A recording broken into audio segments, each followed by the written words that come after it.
해도 되겠습니까? 조금 에코가 있어요. 예.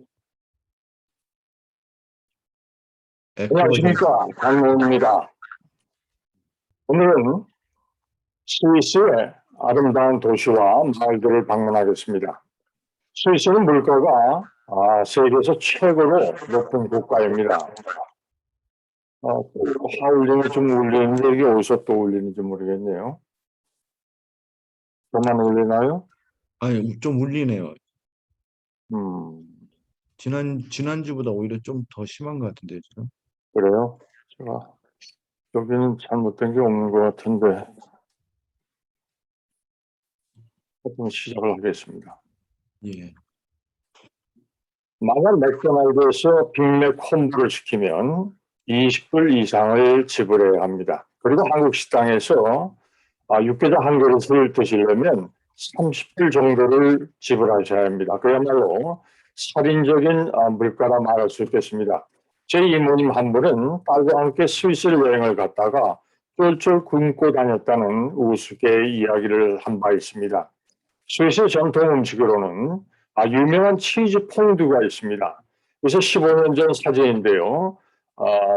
레스토랑에서 제 아내가 퐁듀를 먹는 사진 장면입니다. 근데 제 표정을 한번 보십시오.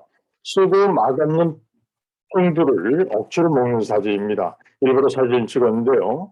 이렇듯 스위스는 물가도 비싸고 퐁듀도 먹기가 굉장히 힘들지만 여행은 반드시 해야 하는 고풍스러운 국가입니다. 왜냐하면 기가 막히게 아름다운 풍경들이 스위스 곳곳에 숨어 있기 때문이죠. 스위스 지도를 한번 보겠습니다.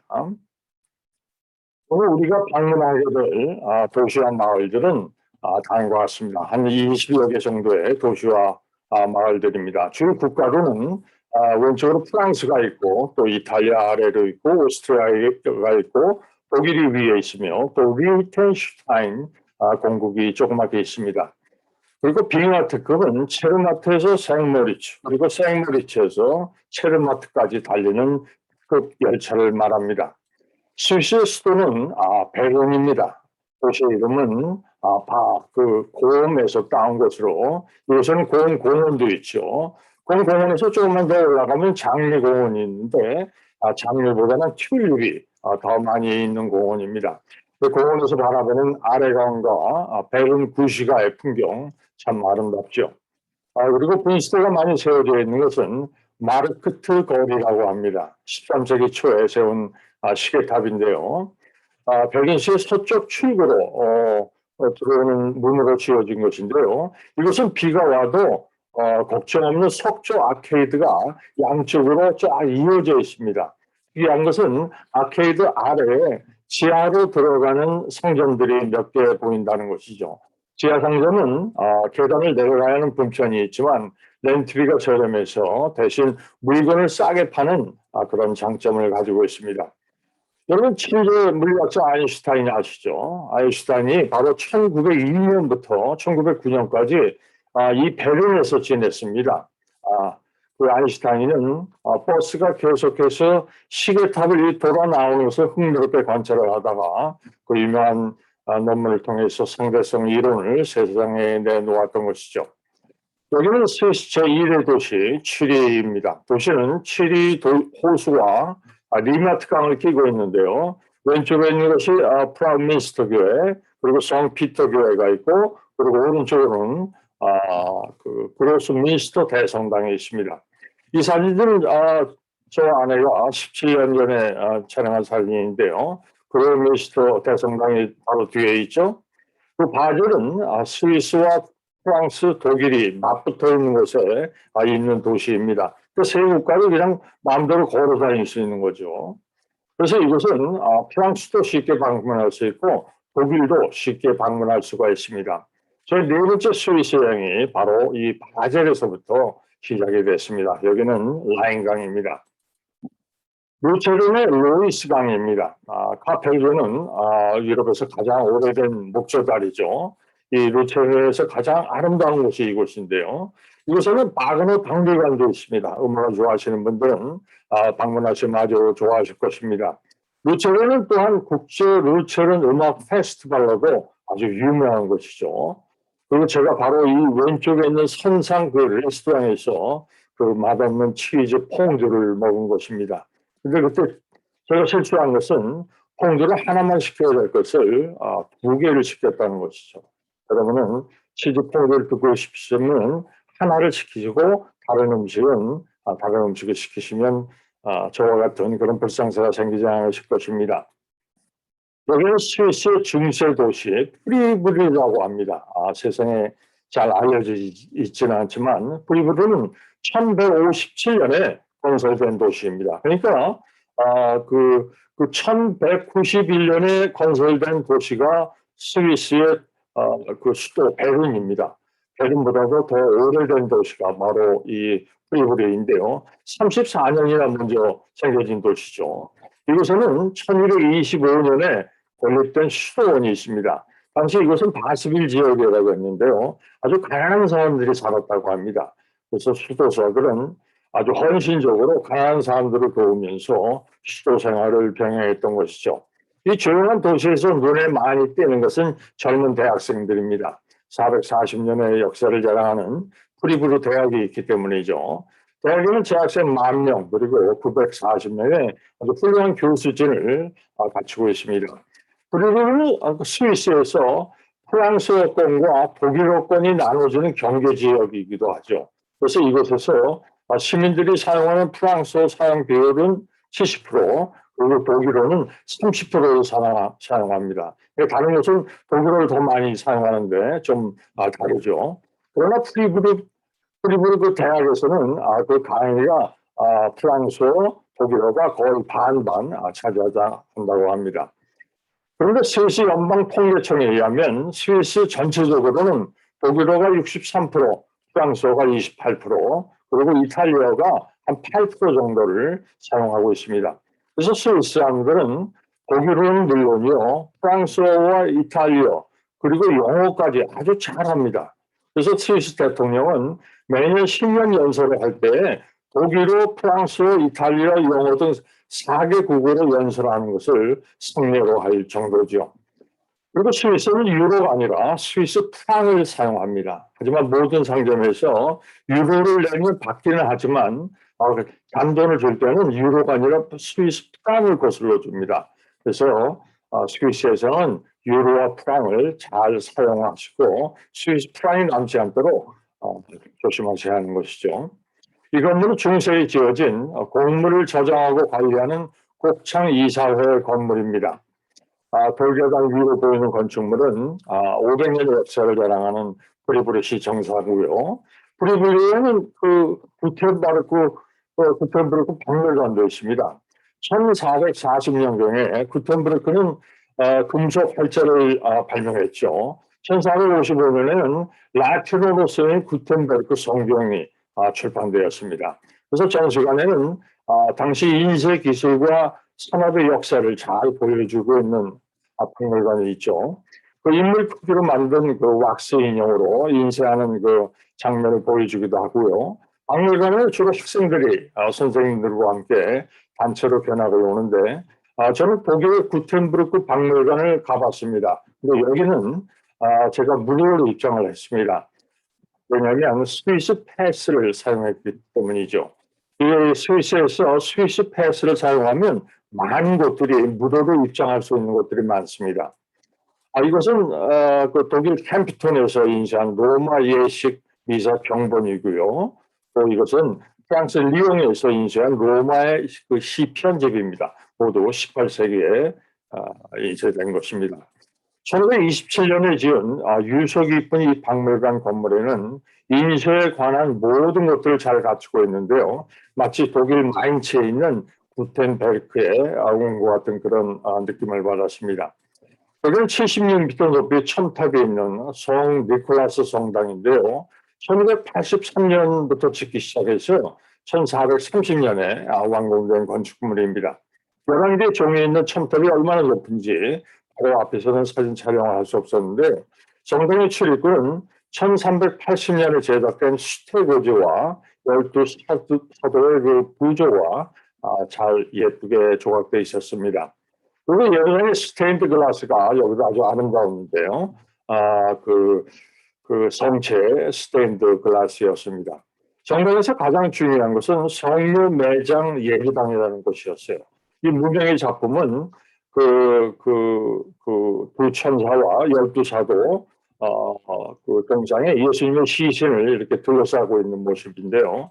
예수님이 누워있는 이 석관 아래에는 1433년에 제작됐다는 날짜가 선명하게 이렇게 새겨져 있었죠. 그러기는 골목길과 언덕길 모두가 아주 고풍스러운 그런 도시였습니다.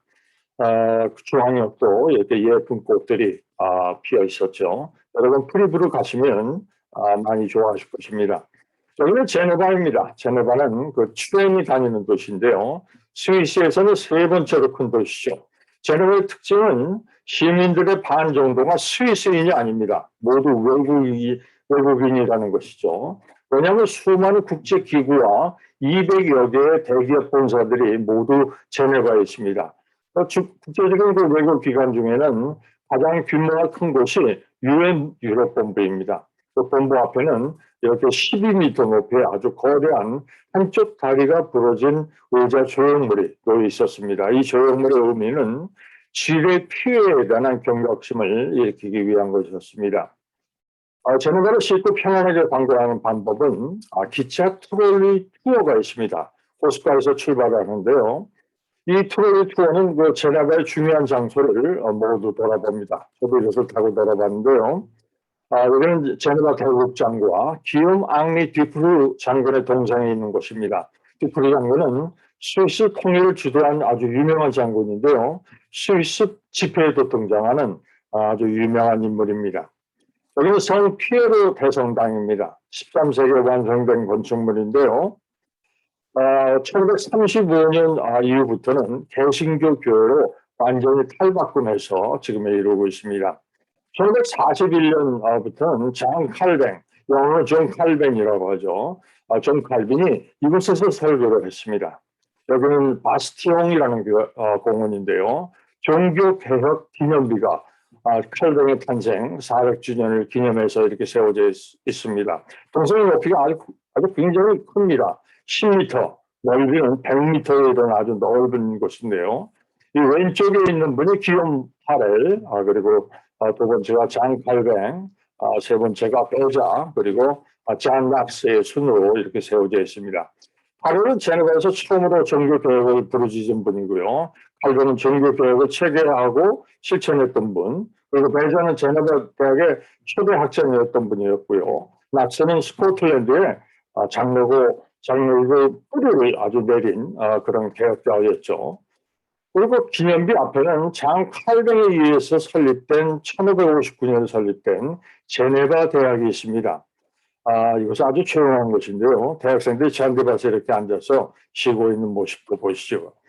제네바 대학은 스위스에서는 취리 대학 다음으로 아주 두 번째로 큰 대학입니다. 그리고 취리에는 장 자크 루소의 그 동상이 이렇게 세워져 있죠. 루소 뒤에는 이렇게 제네바의 상징 제트 분수라고 하늘 위로 그냥 물주기가 쫙 올라오는 있는데 분수가 가장 많이 높이 솟아오를 때는 140m까지 솟아오릅니다. 그리고 그 순간에 공중에서 분해되는 그 물의 양이 무려 1800갈론이라고 합니다. 레만 호수교에 자리 잡은 스위스의 로잔이라는 곳입니다. 그런데 그 로잔에서도 가장 아름다운 곳이 이 우시라는 지구인데요. 로잔에서는 가장 아름다운 지역입니다. 초승달 모양의 하얀색 풍향계인데요. 그래서 로잔의 랜드마크고요. 산책로에 이렇게 가는 철제로 만든 조형물도 세워져 있고 또 이렇게 한 젊은이가 앉아서 채광에서 책을 읽고 있는 모습도 보였습니다. 멀리는 그 눈 높이는 알프스 산이 있고 또 잔잔한 레만 호수 언제나 바라봐도 아주 넓고 포근한 곳이죠. 근데 이곳에서 요단선을 타고 한 30분 정도 가면 프랑스의 에비앙 레뱅이라는 마을이 나옵니다. 바로 세계적으로 유명한 에비앙 생수가 나오는 곳이죠. 여기는 파르레 광장인데요. 1726년에 1726년에 세운 정의 여신상이라는 세워져 있습니다. 그런데 이곳에서 사람들이 가장 많이 붐비는 것은 인형 시계가 있는 곳인데요.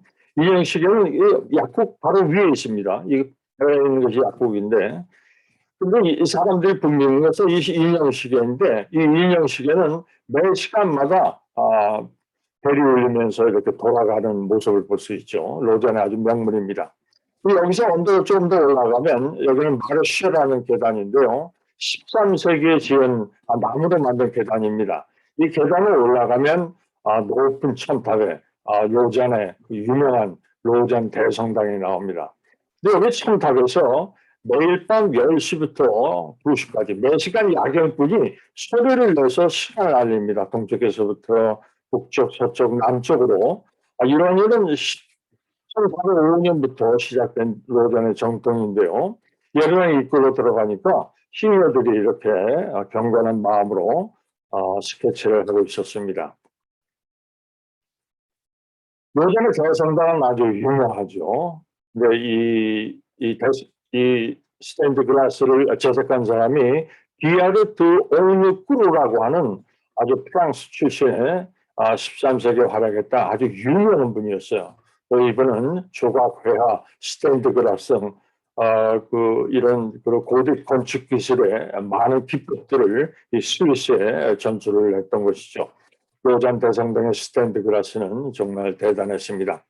여기는 레만 호수의 부베라는 마을입니다. 스위스와 프랑스가 맞닿아 있는 곳에 있는 것이 이 레만 호수인데요. 그 중에서도 가장 아름다운 곳이 이 부베라는 마을입니다. 이 부베는 영화 배우 여러분 찰리 채플린을 아시죠? 그가 미국에서 쫓겨난 후에 마지막 23년을 살고 잠들어 있던 마을입니다. 그래서 이거 호수가 잠들면 채플린의 동상이 이렇게 세워져 있습니다. 그래서 사람들은 반가워하면서 그의 팔을 잡고 이렇게 사진 촬영을 하고 있는데 여인들이 특히 좋아하더군요. 공시에는 8m 높이의 거대한 포크가 이렇게 꽂혀 있습니다. 이것은 1995년에 세운 것인데요. 포크는 이곳에 있는 네슬레 박물관 개관 10주년을 기념해서 세운 것입니다. 그리고 여기는 아주 주행물들이 많았는데 해마를 타고 있는 여인의 청동상도 있습니다. 레몬호수는 프랑스어이고 영어나 독일어로는 제네바 호수라고 부르죠. 레몬호수는 중앙 유럽에서는 두 번째로 큰 호수입니다. 1년 내내 맑은 날씨 그리고 알프스산과 새파란 그 호수물은 레몬호만의 아주 큰 특징이죠. 그 북의 바로 옆에는 걸어서도 갈 수 있는데요. 몽트레라고 하는 작은 도시가 있습니다. 이 호반 산책로에는 여기 좀 보시죠. 그게 프레의 리드 싱어, 프레디 머큐리 여러분 잘 아시죠? 그 청동상에 세워져 있습니다. 그는 대중가에서 음악 가수였지만 아주 대단한 가창력을 가지고 있던 소유자였죠.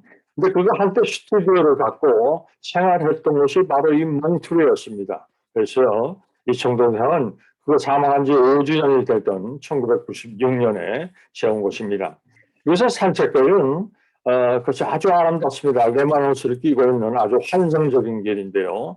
이 공원에는 여러 색상의 이렇게 튤립이 피어 있고 꽃이 피어 있는 호수가 정말은 전망은 정말 아름다웠습니다. 여기가 바로 몽트레에 있는 몽트레 시민들의 점심 식사 장소입니다. 그러니까 이 스위스 사람들은 그냥 뭐 식당이나 이런 데 앉아서 점심 식사를 하는 것이 아니라 이 잔잔한 호숫가에 나와서 이 강가에 앉아서 식사를 하고 있는 것이죠. 아주 행복한, 정말 행복한 시민들이라고 이야기를 하지 않을 수가 없습니다. 몽트레에서 갈 수 있는 곳이 스위스에서 가장 유명한 성이죠. 시옹성입니다. 근데 이 시옹성을 세계적으로 유명한 그 성으로 만든 사람 바로 영국 시인인 바이런입니다. 바이런은 1816년에 그 서술시 시옹성의 제수에서 신비한 한 가족의 시련을 수려한 필체로 완성을 했던 것이죠. 이것은 시옹성 지하에 있는 바이런의 필체입니다. 시옹성은 몽트레에서 201번 버스를 타고 15분만 가면 이렇게 나오는데요. 여기가 바로 시옹성으로 들어가는 입구입니다. 성 안으로 한번 들어가 볼까요? 옛날에 보초로 서던 보리로 올라가는 계단도 이렇게 보이고요. 이 보리로 올라가면 그 레만 호수와 그 주위에 둘러싸인 알프스 산들이 이렇게 보입니다. 그리고 의자, 침대, 벽난로가 있는 성주의 숙소고요. 그다음에 성주가 사용하던 오래된 가구, 그리고 재래식 주방이 이렇게 보이고요. 또 이렇게 재래식 화장실도 있습니다. 옛날 화장실. 그리고 지하로 내려가면 지하 감옥이 나옵니다. 이것이 사람을 고문하던 그 고문기계인데요. 이렇게 사람을 매달고서 아주 잔인하게 고문을 했던 것이죠. 성 밖으로 나오면 이렇게 잔잔한 해라만 호수가 여행자들을 반갑게 맞이합니다. 그리고 여기서 나와서 케이블카를 타고 마을 산 위로 올라가서 바라보는 수용소는 또 아주 굉장히 아름답습니다.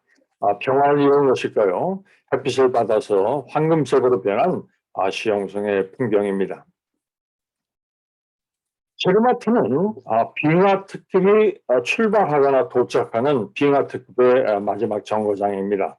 이 체르마트는 봄, 여름, 가을, 겨울 언제 방문해도 좋지만 이 스키어나 스노우보더들은 역시 겨울에 이곳을 가장 많이 방문을 합니다.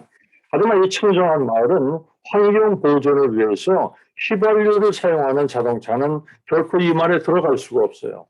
그리고 오직 전기 자동차만, 택시도 전기 자동차, 승용차도 전기 자동차, 또 버스도 전기 자동차, 모든 것이 다 전기로 된 차들만 들어올 수가 있습니다. 자동차 여행자는 이 텟이라는 그 근처에 있는 마을인데요. 여기서 주차를 시키고 가야 하는데 여기 주차장이 굉장히 큽니다. 2,000대 이상을 주차할 수 있고 그 주위로도 호텔 같은데 그러니까 전부 합하면 한 3,000대 이상, 3,100대까지 주차할 수 있는 공용 주차장이 있어요. 그리고 여기서 이제 이렇게 셔틀 버스를 타고 가야 하는데요. 셔틀 버스는 한 20분마다 운행을 합니다. 한 12분 정도 소요가 되고요. 현재 왕복 티켓 가격은 18불 정도 합니다. 그러나 스위스 패스 소지자는 셔틀 패스를 무료로 사용할 수가 있습니다. 사실은 아주 조용한 시골 마을입니다. 이것은 저희가 묵었던 그 아파트 B&B의 바로 옆에 있던 목장을 촬영한 것인데요. 이곳은 그 숙박 시설도 아주 많습니다. 왜냐하면 체르마트보다 훨씬 더 저렴한 가격이기 때문이죠. 저희도 2005년에는 여행할 때는 이틀 동안 이 태쇼에서 묵었는데 매 20분마다 이렇게 셔틀 버스가 기차가 지나가는 풍경을 바라볼 수 있죠. 그리고 바로 옆에는 맑은 몇 마리 보이는 농장이 바로 있었습니다. 여기는 체르마트 터미널 앞입니다. 나와 있는 그 반호프 거리인데요. 이 거리에서 가장 먼저 눈에 띄는 것은 스키장비를 맨 스키어들이죠. 그리고 위로 올라가면서 양쪽으로는 샬레 스타일의 건물들이 이렇게 늘어서 있는데요. 이것은 바로 그 부코로 롤렉스터 고급 시계를 파는 이 부코로라는 상점인데요. 아주 고급 상점입니다. 그리고 약국과 호텔과 레스토랑, 스포츠샵들이 있는데 이 힌드홉 고르프 거리는 그 옆에 있는 거리인데요. 아주 오래된 구시가지입니다. 이 산으로 빼곡하게 지어진 전통 가옥의 스위스 가옥들이 있는데 저 앞에 창고가 보이시죠? 창고는 돌로 쌓은 밋밋한 4개의 그 기둥 위로 넓은 도로 이렇게 위에 끼고 창고를 지었습니다.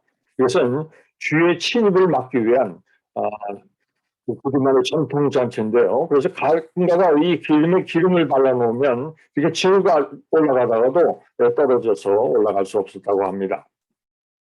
이거 4,478m 높이의 마토호르를 보여드리겠습니다. 여러분, 마토호르는 세상에서 가장 아름다운 산이요. 저는 이것을 스위스를 지키는 대장군이라고 말씀을 드리고 싶어요. 왜냐하면 정말 스위스에서 아니 세상에서 가장 아름답고 멋있는 산이기 때문이죠. 몇 개 사진을 보여드리겠습니다. 리펠 알프로 올라가면서 바라보는 그 오른쪽에는 마토호른입니다. 그리고 여기는 그 산의 오수길을 걷다가도 이렇게 마토를 바라보면서 걸어갈 수가 있습니다. 아니, 뭐 그림 같은 그런 풍경이죠. 그리고 블라우 헤르트에서 이렇게 가다가 한 여인이 경공을 끄고 가는 것을 보고 허락을 받고 사진 촬영한 것인데요. 그리고 슈텔리호스에서 벤치에 앉아서 바라보는 마토호른의 풍경입니다. 그리고 리펠호스에 비친 마토호른의 사진입니다. 이것은 제 친구인 임정범 변호사가 촬영한 것인데요. 그는 이 사진을 삼성폰으로 찍었다고 합니다. 어마어마하죠. 삼성폰으로 이렇게 대단한 마토호른의 풍경을 볼 수 있었습니다. 하지만 이 마토호른에는 아주 슬픈 이야기가 숨겨져 있습니다. 이것은 마우리티우스 성당인데요. 마을이 끝나는 그 지점에 위치해 있습니다. 그리고 성당 뒷뜰에는 마토호른에서 사망한 산악인들이 묻힌 묘지도 있는데요. 1865년 7월 14일에 영국 출신의 산악인 에드워드 윈프라는 분이 다른 산악인 6명과 함께 세계 최초로 마토호른 정상에 올랐습니다. 윈프와 그 6명의 등반대는 1시간 정도 정상에 머물면서 승리를 자축했죠. 그러나 하산하던 중에 경험이 부족했던 한 동료가 미끄러지면서 밧줄에 함께 묶여있는 그 3명의 동료들을 끌고 함께 빙하속으로 떨어져 갔습니다. 그러니까 산사의 4명이 모두 하산 도중에 목숨을 잃은 것이죠. 대장했던 그 윈퍼는 영웅 대접은커녕 내려와서 아주 치유할 수 없는 상처를 받고 마토호른 무대에서 퇴장하고 말았습니다. 그 많은 세월이 흐른 후에 제르마트에는 그 마토호른을 바라보면서 회한에 잠긴 백발의 한 노인이 있었다고 합니다. 그래서 사람들이 혹시 윈퍼 씨가 아니냐고 물어도 그는 언제나 아무 말이 없었다고 합니다. 1865년에 에드워드 윈퍼 멤버 3명이 하산길에서 목숨을 잃은 후에 지금까지 마토호른 그 이 빙하에서 사망한 산악인은 모두 500여 명이 넘습니다. 이 아름다운 마토호른에서 음악을 한 곡 듣겠습니다. 게이하르트 휘슈가 부르는 겨울 낙원의 중 한 곡인 코펜하그입니다.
빙하 특급은 체르마트에서 생모리츠까지 또는 생모리츠에서 체르마트까지 가는 스위스의 관광열차입니다.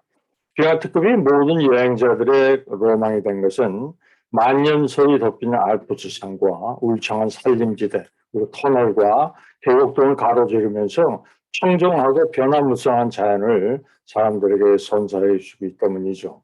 빙하 특급의 하이라이트는 랜드바스 비아둑트를 지날 때입니다. 비아둑트는 해발 고도 1032m 위에 세워진 65m 높이의 아치형 돌다리입니다. 빙하 특급은 평균 21마일의 느린 속도로 달립니다. 그래서 세계에서 가장 느린 특급이라고 불리기도 하죠. 빙하 특급이 전 구간 개통식을 가진 날은 1930년 6월 25일이었습니다. 당시에는 체르마트에서 생모리츠까지 11시간을 달렸다고 합니다.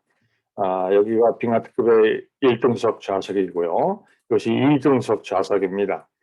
바로 왼쪽에 이렇게 짐을 올려놓는 곳이 보이시죠. 그 점심시간에는 그 웨이터들이 3코스에 그 음식을 서빙하기 시작합니다. 근데 식사는 미리 준비를 해야 되는데 가격은 한 50불 정도 합니다. 하지만 열차 타기 전에 여기서 음식을 구입해서 뭐 샌드위치 같은 거요. 좌석에서 먹는 것도 허용이 됩니다. 그래서 많은 사람들이 식사를 주문하지 않고 샌드위치 등 그 음식과 그 음료수를 여기서 구입해서 가지고 있다가 출출할 때 열차 안에서 꺼내어 식사를 하는 것이죠. 저희도 이 방법을 택했습니다. 왜냐하면 열차에서 파는 그 음식이라는 것이 이렇게 고급스럽지 않고 그 가격에 걸맞지 않게 좀 맛이 없는 표정들을 많이 하고 있었어요. 여러분들께서도 식사를 직접 하지는 마시고 맛있는 음식들을 구입을 하시거나 만들어서 열차를 타시기 바랍니다. 빙하 특급에서 체르마트와 생모리츠 그 역 사이에 편도 가격은 좌석 예약비 등 모두 합하면 1등석은 한 300불 이상 됩니다. 그리고 2등석은 한 220불이 넘는데요. 하지만 빙하 특급을 저렴하게 탈 수 있는 방법이 있습니다. 바로 이 스위스 패스나 스위스 세이버 플렉시 패스라는 걸 구입하는 것인데요. 스위스 패스보다는 스위스 세이버 플렉시 패스가 좋습니다. 우리 여행하는 사람들에게는. 이 스위스 패스는요. 스위스 내 75개 도시에서 운행하는 모든 열차, 버스, 유람선 이런 구경 교통망을 무제한 이용할 수 있는 특별 할인 탑승권입니다. 이 탑승권은 스위스인들은 구입할 수도 없고 외국에서 스위스를 관광하려고 하는 외국인들만 구입할 수 있습니다. 이 스위스 패스에는 3일, 4일, 8일 그리고 15일권이 있는데요. 일정에 맞는 패스를 구입하면 여행을 시작하는 날로부터 한 달 안에 여행을 끝나시면 되는 것이죠. 저희 바로 앞좌석에 캐나다인 부부가 앉아 있었는데요. 이분들인데 왕복 그 빙하 특급 티켓을 구입을 했는데 이분들은 800불을 지불을 했어요. 그래서 제가 이 패스에 대해서 얘기했더니 깜짝 놀라면서 다음 스위스 여행 때는 반드시 스위스 패스를 사용하겠다고 다짐을 저한테 했습니다. 그러나 이 스위스 패스 사용자랄지라도 좌석 예약비는 인터넷 예약 시 지불을 해야 합니다. 그리고 스위스 패스에 표시된 날짜 중 하루는 이용한 것으로 간주해야 되는 것이죠. 그러니까 몇백 불을 지불해야 되는 건데 300불을 지불해야 되는 건데 한 몇십 불로 예약비. 그러나 젊은 사람은 그 예약비가 필요 없죠. 방에다 그냥 아무데나 앉았다 또 일어나라 하면 또 일어나고 하는 거니까. 그러나 시니어들은 안심하게 예약을 해야 됩니다.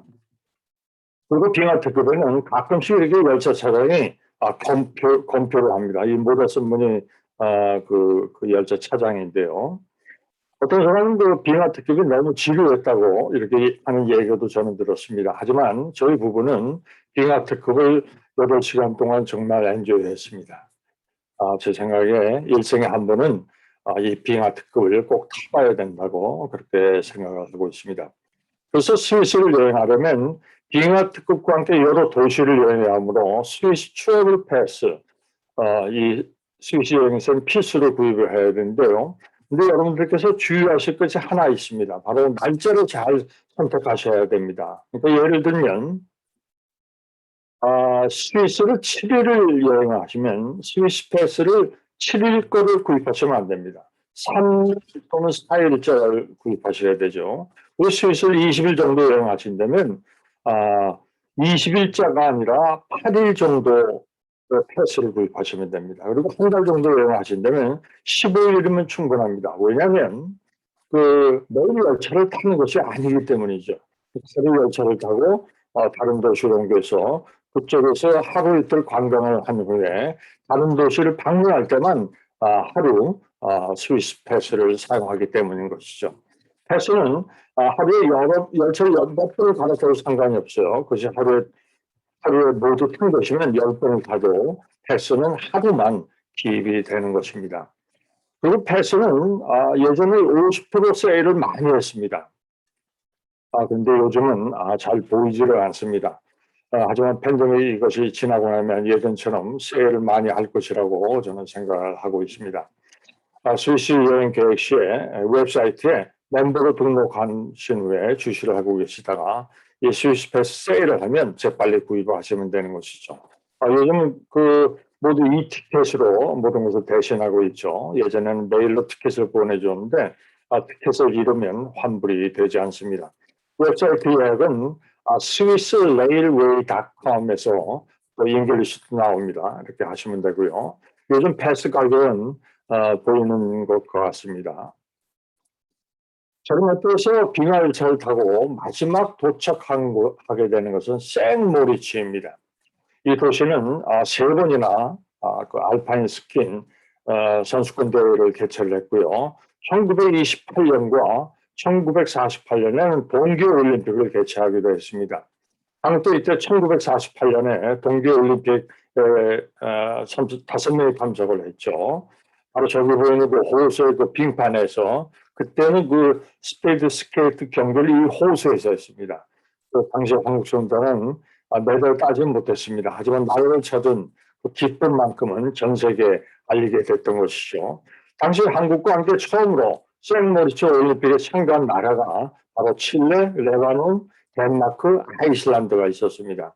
그리고 패전국이었던 독일과 일본은 이곳에 초대를 받지 못했습니다. 참석하지 못했던 것이죠.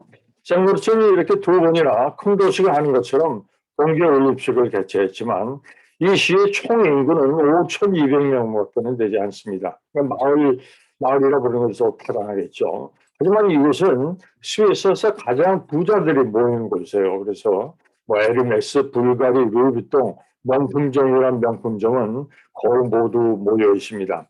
근데 이 생모리츠를 세계적인 겨울 휴양지로 만든 사람이 이 요하네스 바돌루트라는 분이었어요. 이분은 1864년에 영국에 온 손님들에게 아주 내기 제안을 했습니다. 겨울에 이 호텔을 다시 찾아준다면 화창한 날씨와 장엄한 겨울 풍경을 보여주겠다. 그리고 내 말을 틀리면 여행 경비를 호텔을 받지 않겠다. 이렇게 선언을 해버렸습니다. 근데 그 겨울에 생모리츠를 찾은 4명의 영국인들은 탐복을 하면서 너무 좋은 곳이라고 하면서 봄이 올 때까지 생모리츠를 떠나지 않았다고 합니다. 이것이 생모리츠에는 6개의 5성 호텔이 있어요. 그런데 그중에 쿨룸 호텔의 사진입니다. 이 마을 언덕에는 이탈리아 출신 화가 세간티니의 미술관도 있습니다. 그런데 생모리츠는 3,000m 이상의 높이를 자랑하는 스키장 겸 그 전망대가 여럿이 모여 있습니다. 그 중에서 저희는 그 디아볼레차 전망대를 가게 되었는데요.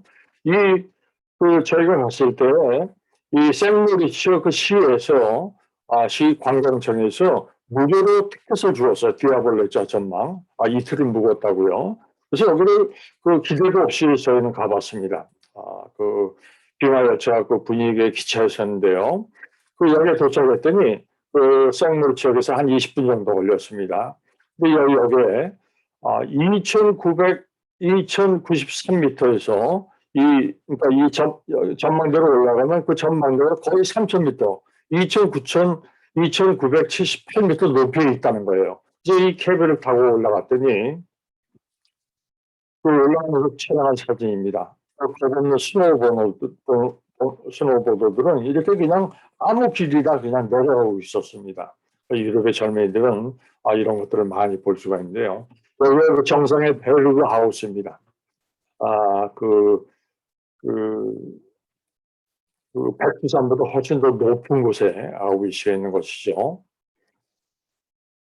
저희부터는 그 10분 만에 도착을 했는데 그 베르그 하우스 바로 앞에는 바로 그 산이 4,049m에 그 4,000m가 넘는 산들이 그냥 그 앞에 쫙 펼쳐져 있었던 것이죠.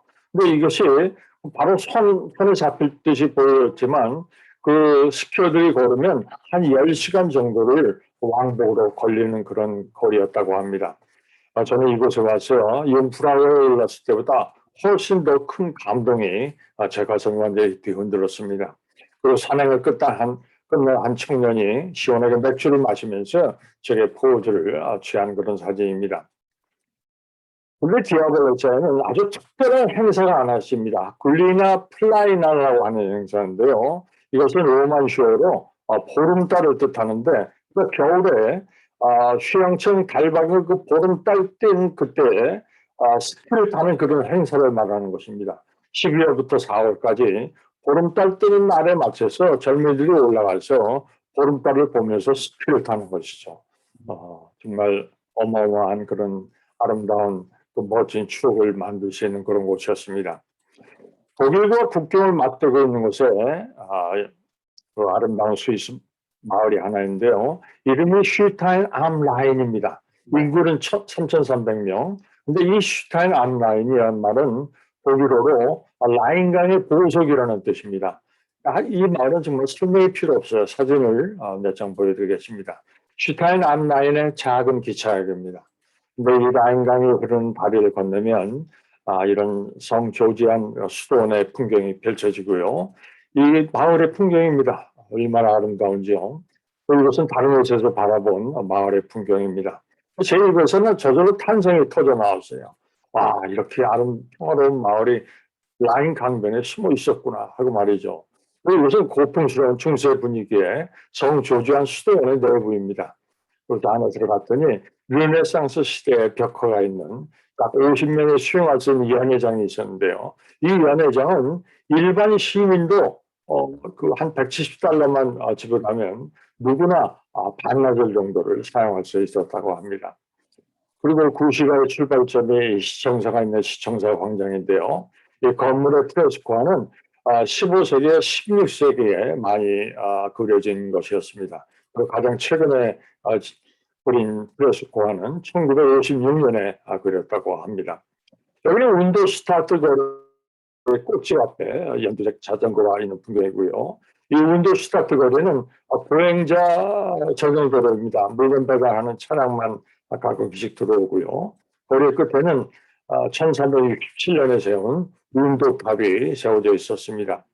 이 슈탄 앞라인 마을을 돌아보게 제 아내는 이곳에서 한 달 정도 살면서 자전거도 타고 장도 보고 라인 강가를 걷고 싶다고 이렇게 얘기를 했습니다. 슈타인 앞라인 정말 보석과도 같은 그런 예쁜 마을이었습니다. 여기는 가까운 곳에 있는 장크트 갈렌이라는 곳입니다. 바로 이쪽에는 장크트 갈렌 수도원이 있는데요. 근데 이 수도원 분석 건물에 들어가면 영혼의 약국이라고 현판이 붙어 있는 곳이 있습니다. 근데 여러분 영혼의 약국이 어떤 곳인지 아십니까? 바로 도서관을 얘기하는 곳이 있어요. 천장에 화려한 이 프레스코와 나무로 제작된 마루는 이 고풍스러움의 극치를 보여주는데요. 1층과 2층에는 인류 역사상 희귀한 고서들로 가득 차 있었습니다. 도서관에 약 16만 권 정도의 장사가 있었다고 하는데요.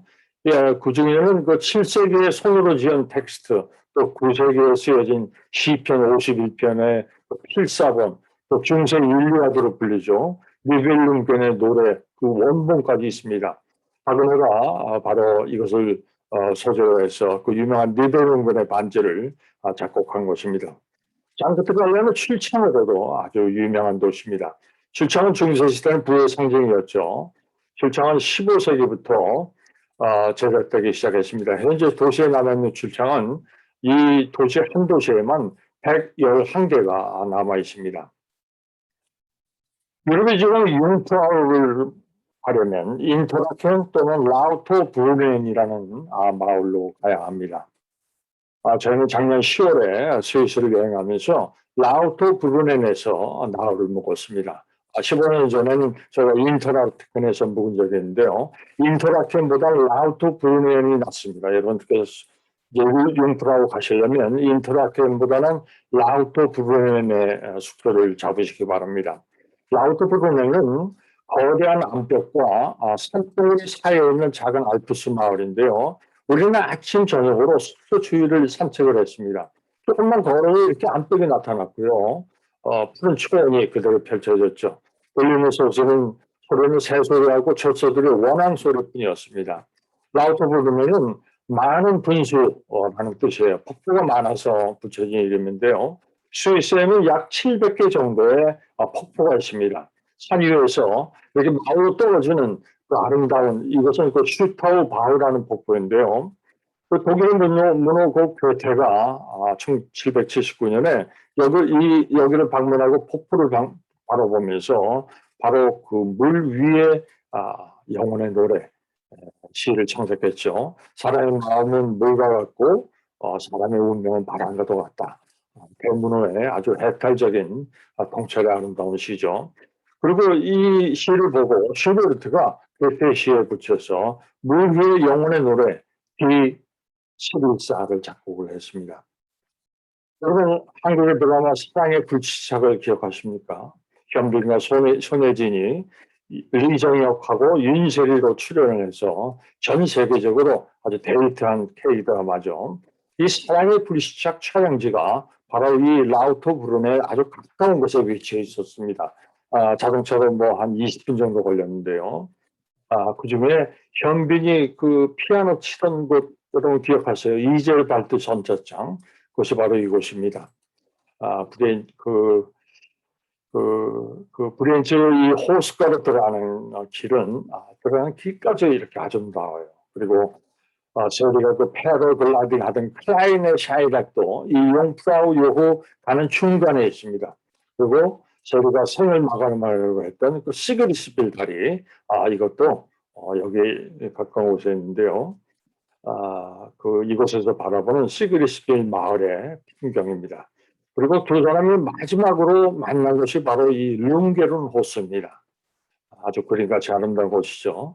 근데 이렇게 사랑의 불시착 촬영지를 다니다 보면 이렇게 수스텐 패스라고 하는 이렇게 양들이 방목되어 있는 이런 것도 볼 수가 있고요.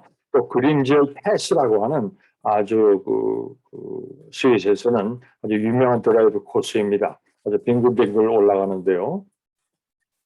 융프라우는 독일어로 젊은 처녀라는 뜻입니다. 아무에게나 쉽게 나를 보여주지 않는다는 그런 의미가 있는 것이죠. 실제로 저는 아내와 함께 20년 전에 오래 이곳에 올랐다가 거칠은 눈보라 때문에 아무것도 보지 못하고 내려온 적이 있습니다. 이것이 바로 20년 전 융프라우 요우 정상에서 촬영한 저와 아내의 사진입니다. 아무것도 보지 못했어요. 근데 이곳에는 올라가는 가격도 비쌉니다. 저희는 비수기라 이번에 한 사람당 180달러를 지불했지만 성수기인 여름에는 260달러 정도를 내야 산악 열차를 탈 수가 있습니다. 전망대까지 가는 그 산악 열차는 세 번을 갈아타야 합니다. 인터라켄, 라우토브루넨, 클라이네 샤이덱, 그리고 융프라우 요후 전망대 순이죠. 열차는 예쁜 마을을 통과하면서 그 아이거든 그 눈 덮인 그 고봉을 보여주면서 달립니다. 아주 눈을 떼기 어려울 정도의 알프스 절경이 펼쳐지는 것이죠. 그 전망대 이렇게 도착하면 가장 먼저 나타나는 것은 얼음 궁전입니다. 이 터널의 넓은 공간에는 이렇게 기념사진을 촬영할 수 있는 포토존도 있고요. 밖으로 나오면 3,572m 높이의 스핑크스 전망대가 이렇게 나타납니다. 그리고 전망대를 나오면 눈사이 융프라우 요우 전망대의 정상에 등장하죠. 20년 전에는 눈보라가 피말했었지만 작년에는 이렇게 청명한 그런 날씨였습니다.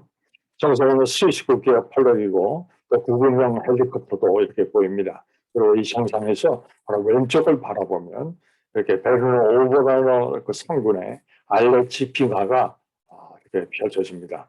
그야말로 장관인 곳이죠. 라우트브르는 바로 위에는 그 미렌이라는 마을이 있습니다. 이곳에는 그 3,970m 높이의 아이고, 그리고 4,107m 높이의 미네, 그리고 융프라우 4,158m 높이의 융프라우를 한꺼번에 바라볼 수 있는 아주 놀라운 마을입니다. 이것도 체르마트처럼 개설린 자동차는 들어올 수도 없습니다. 전기 자동차만 아주 한두 대 있을 뿐인데요. 인구가 450명입니다. 그러나 성수기에는 수천 명, 수만 명을 수용할 수 있는 호텔, 샬레, B&B가 모든 시설이 잘 갖추어져 있죠. 저는 이곳을 미래를 2번을 방문했는데요. 저희가 5년 전에 묵었던 스노보드 샬레라는 곳입니다. 샬레. 아파트먼트 같은 곳이에요. 안에서 부엌도 있고 있는 곳인데 창문 커튼이 거치면 이렇게 알프스의 새 봉우리가 그대로 보이는 곳인데요. 1650m 산 위에 위치해 있는 미렌 마을을 보여드리겠습니다. 호텔 겸 레스토랑 하는 건물, 그 앞으로 융프라우 봉이 보이고요. 마을에 어딜 가도 융프라우 봉우리가 한눈에 보입니다. 그리고 조금 더 걷다 보면 이런 길도 나오고요. 샬레 그 뒷산에 오르면 하이디의 집 같은 이런 것도 나옵니다. 이곳에 샬레 주위와 이 산길에는 저희 샬레에서 이제 올라가면 한 20분 정도 올라가면 이런 산악이 나오는데요. 올라가는 동안에 뭐 곰치나물, 민들레 이런 것들이 수도 없이 피어 있었어요. 그 산길을 걸으면 이렇게 예쁜 알프스길도 펼쳐집니다. 미래에 저희는 3일 있었는데 있는 동안 정말 저희는 행복했습니다. 그 산 위에서 바라보는 산 아래에 있는 알프스 마을의 풍경입니다. 그리고 미렌으로 가려면 이렇게 산악열차를 타고 올라가야 됩니다. 저희도 이 산악열차를 타고 미렌으로 올라갔던 것이죠. 근데 이 미렌에서는 알프스 최고의 전망대 쉴트호른에 오를 수 있습니다. 제가 이렇게 내려와서 아래에서 촬영한 쉴트호른 전망대인데요. 전망대에 오르면 알프스 산봉우리를 360도 각도로 이렇게 바라볼 수가 있습니다. 근데 이것이 옛날 그 영화들 007 영화 여왕 폐하의 첩보원, 여왕 폐하 대작전이 촬영된 곳이 바로 여기입니다. 영화에서는 전망대에서 그 스키 타고 달리는 아주 스릴 만점의 스키 씬이 아주 굉장했죠. 옛날에 데이트한 그런 영화입니다. 근데 실제로 저는 이곳에서 스키를 타려고 무작정 내려가는 젊은이를 목격했어요. 그 화살표 아래 그 젊은이가 보이죠? 그냥 아무도 없는 곳에 산에 그냥 스키 장비만 메고 그냥 내려가는 거예요. 그래서 저기서 그냥 스키 타고 그냥 그대로 막 내려가는 겁니다. 아래까지. 참 어마어마합니다. 쉘터호르는 그 높이가 2,970m 높이에 위치해 있습니다. 여기 올라가면 산 아래 펼쳐진 그 운해를 바라보면서 바로 내 자신이 신선이 되는 것이죠. 자, 이제 마지막으로 헤르만 헤세가 묻혀있는 몬테뉴로로 떠나보겠습니다. 몬테뉴로로 가려면 먼저 루가노로 가야 합니다. 루가노는 루체르네에서는 2시간, 생메르치에서는 2시간 30분 정도 걸리는데요. 근데 루가노 가는 것은 이탈리아 밀라노에서 꼬모 호수에서 들어가시는 것이 좋습니다. 그러니까 이탈리아 꼬모도 보고 루가노도 보고 또 그 헤르만 헤세가 묻힌 몬테뉴로까지 가는 것이죠. 이렇게 지도를 보시면 이렇게 여기 몬테뉴 올라가 있고 루가노가 있고 그 밑에 꼬모호수가 있죠. 여기서 이렇게 들어가시는 것입니다. 그리고 칼브는 저 위에 보시면 칼브, 저건 독일입니다. 그 헤르만스가 독일 칼브에서 태어났죠. 이 칼브는 바젤이나 그 칼브 옆으로 슈투트가르트가 있습니다. 그 슈투트가르트나 바젤에서 헤르만 헤세가 태어난 칼브까지 가셔도 됩니다. 근데 이 몬테뉴로를 일본에서 가려면 이렇게 노란색 포스트 버스, 이건 이제 시외 버스를 얘기하는 것인데요. 436번입니다. 일본에서 몬테뉴로까지 20분이면 가는데요. 그런데 이 버스가 하루에 4번밖에 없습니다. 그래서 버스 이용자는 반드시 정류장에서 버스 시간을 확인하셔야 됩니다. 만약 근데 두 분이 가시거나 네 분이 가시면 이 버스보다 우버를 타고 가시면 좋겠죠. 뭐 20분 거리니까요. 그 박물관은 개인 후보자들과 헤세의 둘째 아들 하이너의 지원으로 1997년에 헤세의 탄생 120주년을 기념해서 세워진 것입니다. 이 몬탈레는 원래 카사카무치라는 한 건물이었는데요. 헤세가 살던 그 건물입니다. 박물관 내부를 한번 볼까요? 여기 1층입니다. 여기는 이제 발렌티로 계신 그 할머니 한 분이 앉아 계셨는데요. 스위스 패스 소지자는 무료 입장이지만 없으면 입장료가 8.5유로, 거의 9유로 정도 되고요. 박물관 안에는 그가 쓰던 모자, 사진, 편지 등이 전시되어 있고요. 그가 쓰던 안경, 또 우산과 중절 모자, 그리고 타자기, 그가 사용하던 타자기, 또 그가 쓴 편지들이 진열되어 있고요. 거기는 그가 그린 수채화들이 많이 걸려 있습니다. 옆서에는 그의 글, 그의 친필 사인, 또 작은 수채화 그림이 이렇게 있는데요. 헤세가 그린 수채화가 아주 많이 전시되어 있는데 헤세는 평생 3,000장 정도의 수채화를 그렸습니다. 그는 훌륭한 작가였지만 화가이기도 했죠. 1920년에는 바젤에서 전시회를 가졌고 다음에는 화집을 출판했고 서구에는 도쿄, 뭐 뉴욕, 서울에도 왔었죠. 뭐 전 세계 유명한 곳에서 대대적인 그림 전시회를 한 적이 있습니다. 그래서 그 전 시간에는 여기서 헤세 그림과 그의 아들, 큰아들 브루노도 화가였었는데요. 그가 그린 수채화들이 수십 장이 전시되어 있습니다. 이 사진은 헤르만 헤세의 첫 아내 그 베르누이와 그의 큰아들 그 브루노의 사진입니다. 그리고 이 사진은 헤세는 1946년에 게테 문학상을 받고 또 노벨 문학상을 받았죠. 그리고 이 사진은 헤르만 헤세와 그 세 번째 부인 니논이 몬테닐로 숲앞 그 숲속을 걷는 사진이고요. 모두 박물관에서 촬영한 사진입니다. 헤세는 1962년에 사망을 했고 바로 이 아본디오 성당에 묻혔습니다. 그것이 바로 헤세의 무덤입니다. 박물관에서 아본디오 성당 무덤까지는 1.6km, 자동차로 가면은 한 4분 걸리고요. 걸어서 가면 한 30분 정도 걸립니다. 그리고 헤르만 헤세가 태어난 여기는 독일의 칼브라는 마을인데요. 아까 말씀드렸죠. 아주 예쁜 마을입니다. 근데 칼브는 다음에 기회 가실 때 독일 강의할 때 보여드리겠습니다. 자, 이제 마지막으로 유럽 정보를 간단하게 알려드리겠습니다. 유럽 여행에서 가장 중요한 것은 항공권 구입입니다. 유럽 여행에서 90% 이상이 이상 중요하다고 말씀드릴 수 있어요. 그러니까 항공권 구입만 잘 구입을 하시면 싸게 90% 이상 성공한 것이죠. 이 항공권은 루프한자, 프랑스에어 등 모든 항공사의 멤버로 등록을 하고 거기서 특별 세일을 할 때 이메일로 보내줬을 때 구입을 하시면 되는데 항공권 세일을 늘 하는 것이 아니죠. 그럴 때는 이렇게 신뢰할 만한 그 미국 여행사에서 저렴한 가격의 패키지를 구입하시는 것입니다. 아래 세 군데 패키지를 적어놨는데요. 예를 들면 그 인디펜던트 패키지라고 하죠. 왕복 항공권 플러스 호텔 3박 4일, 왕복 항공권 플러스 렌트카 7일 뭐 이런 거를 얘기하는 것입니다. 이런 거를 구입하시면서 돌아오는 날짜만 내 스케줄에 맞춰서 예약하시면 되는 것이죠. 그러면 2주 여행도 하실 수가 있고 한 달 여행도 하실 수가 있습니다. 자, 마지막으로 자동차 렌트 하실 때 보험에 대해서 좋은 정보를 드리겠습니다.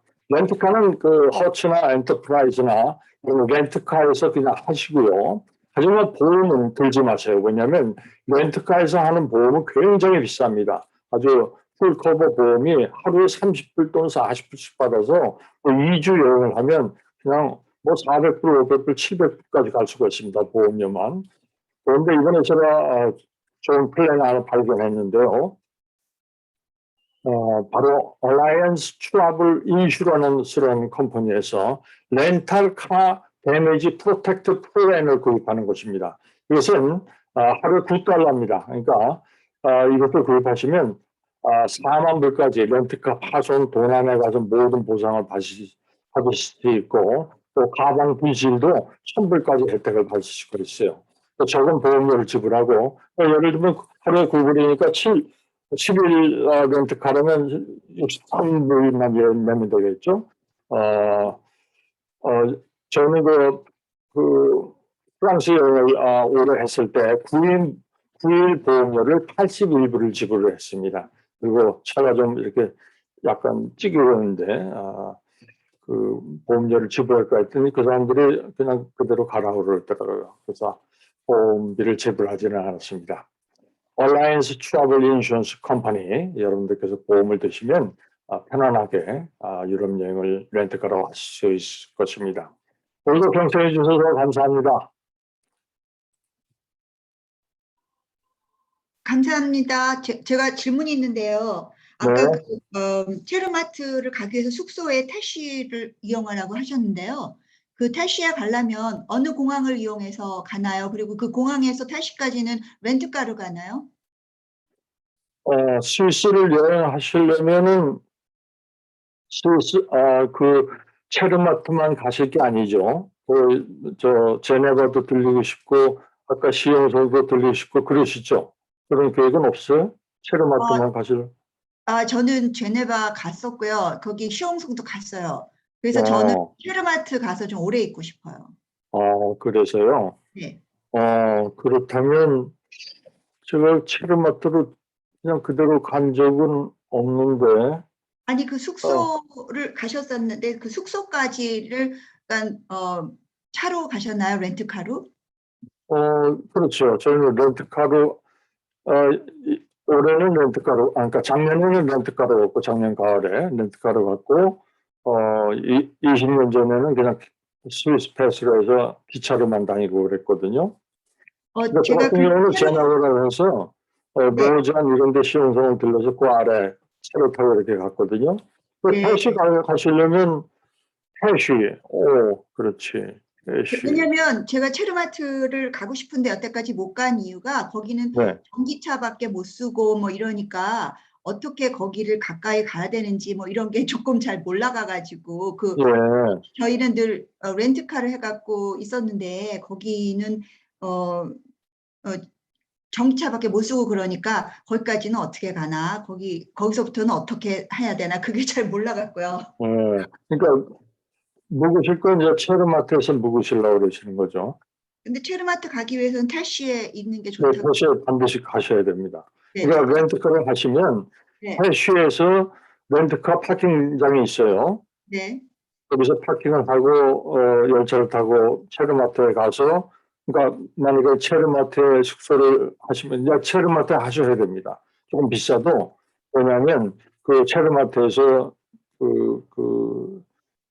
마테오론이 그대로 보이고 그 마테오론을 보시려면 하여튼 체르마트에서 좀 비싸도 있는 것이 택시에 계시는 것보다 낫습니다. 왔다 갔다 하시는 것보다.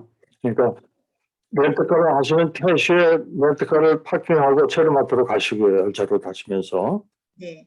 그다음에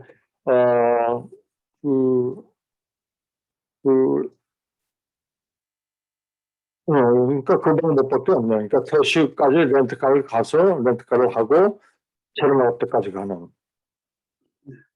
기차 타고.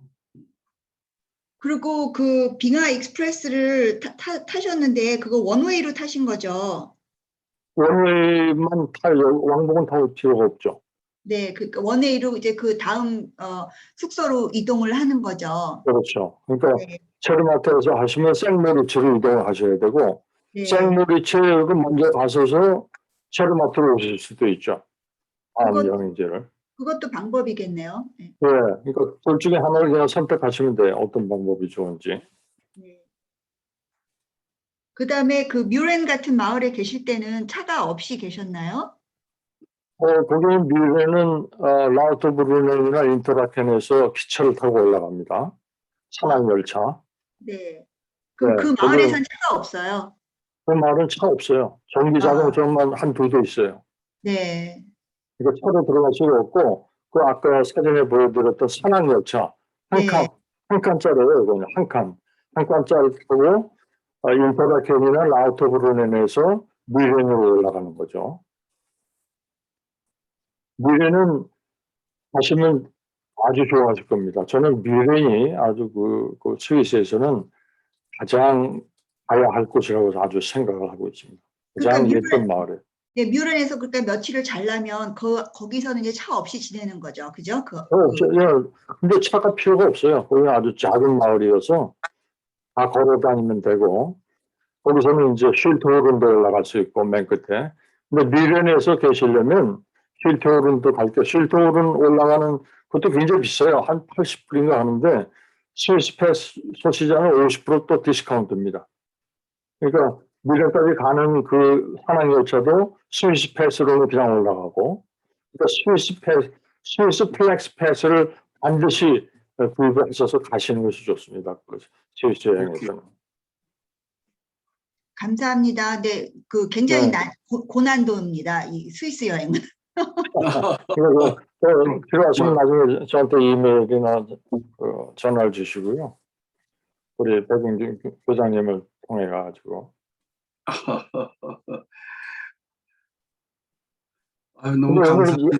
오늘은 녹음이 좋았네요.